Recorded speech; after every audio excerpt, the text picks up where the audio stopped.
Welcome back to my channel. If you are new here, I'm Ezekiel. We tour rural Kenyan villages, we explain their interesting lifestyles and teach a little of practice nutrition or exercise that will make you live a better healthy life, fight diseases or complications in life.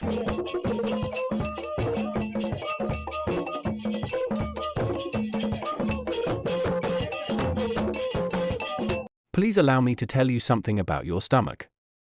The primary function of the stomach is to mix consumed food with gastric juices, thereby beginning the complex process of digestion. The inside of the stomach has the peculiarity of being able to reflect mood. Anger makes it turn red. Fear, pale. Excitement, it begins to contract. Stress, it starts to secrete juices. All of this is due to the fact that there is a direct connection between the brain and the stomach, by way of the autonomic nervous system. Any anxiety or emotions affect stomach function.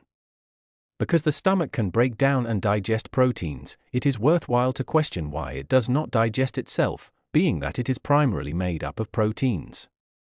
This does not occur in normal conditions, thanks to the stomach's true mucous barrier that wraps around it like a film and protects its inside from the acidy juices.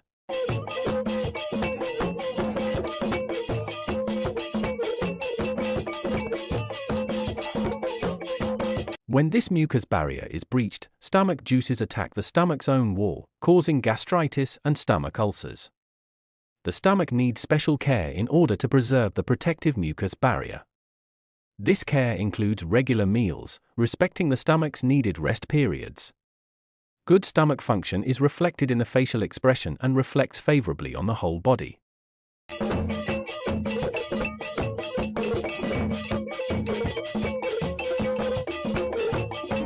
I'm just starting the lesson, so guys, join me in my next video and see how we can maintain a good sight with natural practices and food we must eat for a good vision. Although it could be compared to a photography device because of the functions it carries out, the eye is much more than that. It is the location of one of the greatest miracles of life. Sight. The extraordinary complexity of the eye is one of the greatest arguments against the theory of evolution. This was already true in Darwin's times, when the eye was not as well known as it is today. The eyes have cornea, clear layer covering the front of the eye. There is iris, diaphragm that is capable of opening and closing the pupil to regulate the passage of light into the eye. There is macula, the most sensitive area of the retina, where visual acuity is concentrated. Retina, thin membrane made up of light sensitivity cells, rods and cones. Sclera, fibrous outer layer that protects the eye. Oculomotor muscles, which have been given amazing precision.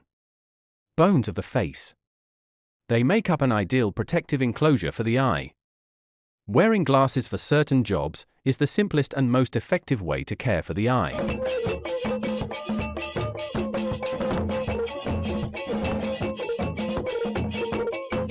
Due to the current deterioration of the ozone layer of the stratosphere, more and more invisible ultraviolet light is reaching us along with solar radiation.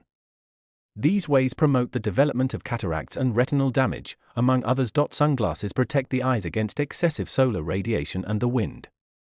Look off into the distance once in a while.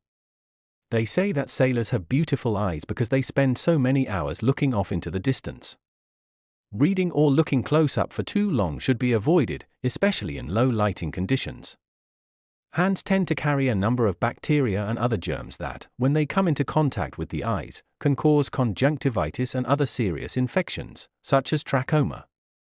Avoid eye irritants. Avoid wind, smoke, dust, volatile chemical substance and pollen from certain trees and plants in springtime. Use flat screen monitors whenever possible. Avoid screen glare. Get as far away from the monitor as possible, and lastly, adjust the monitor to below eye level for a more comfortable visual angle. Just like any high-tech precision machine, the eyes require a regular maintenance plan over the entire lifetime. Blink your eyes often. With each blink, the eyes are cleansed and refreshed, thanks to the secretion of tears that continually bathe their surface. Get enough sleep. During sleep, the retinal pigments necessary for vision regenerate, thereby recovering from the day's wear and tear. A lack of sleep exhausts the retina's visual capacity and causes redness and irritation of the conjunctive membrane that covers the anterior pole of the eye. A diet rich in antioxidants. The eyes are very sensitive to the oxidation produced by free radicals. Cataracts, macular degeneration of the retina, and other significant causes of vision loss are a result of an excess of free radicals. A diet rich in antioxidant fruits and vegetables neutralizes free radicals and protects the delicate structures of the eye that allow vision.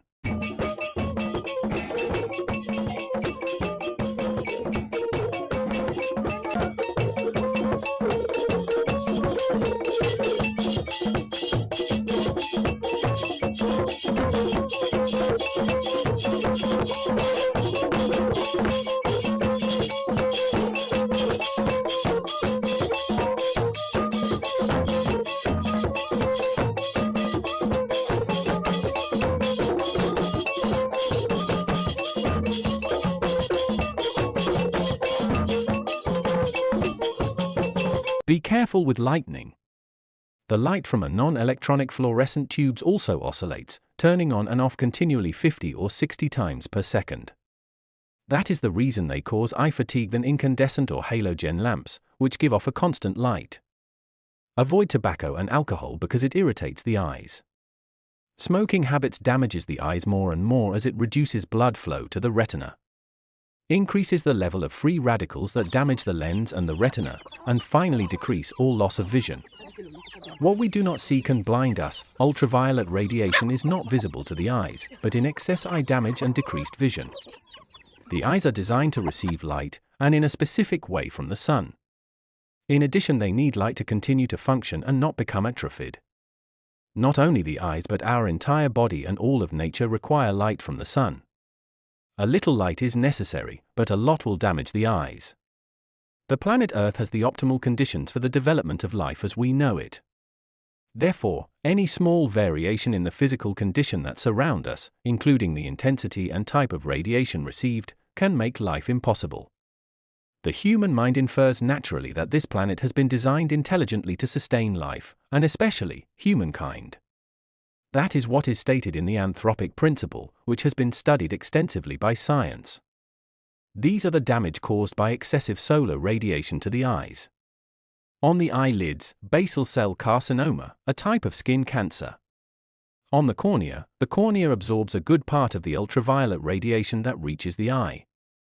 It has been shown that high intensities of UVC and UVB rays trigger the production of interleukin in the cornea, a substance that causes inflammation, promoting these disorders, photokeratitis, pterygium, also known as growth on the eye. It is an abnormal growth on the conjunctiva, similar to a scar, that eventually covers the cornea.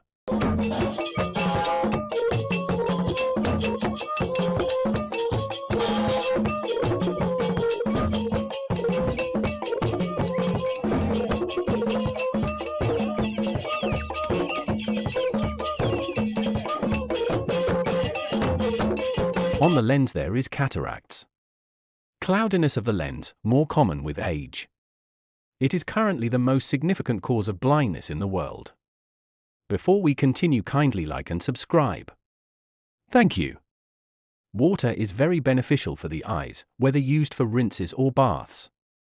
Vegetables, food such as cucumbers, applied directly over the eyelids are also beneficial. The eye rinse is basic hygiene. It is very recommended for conjunctivitis and other infections. It is one of the easiest treatments to administer to children.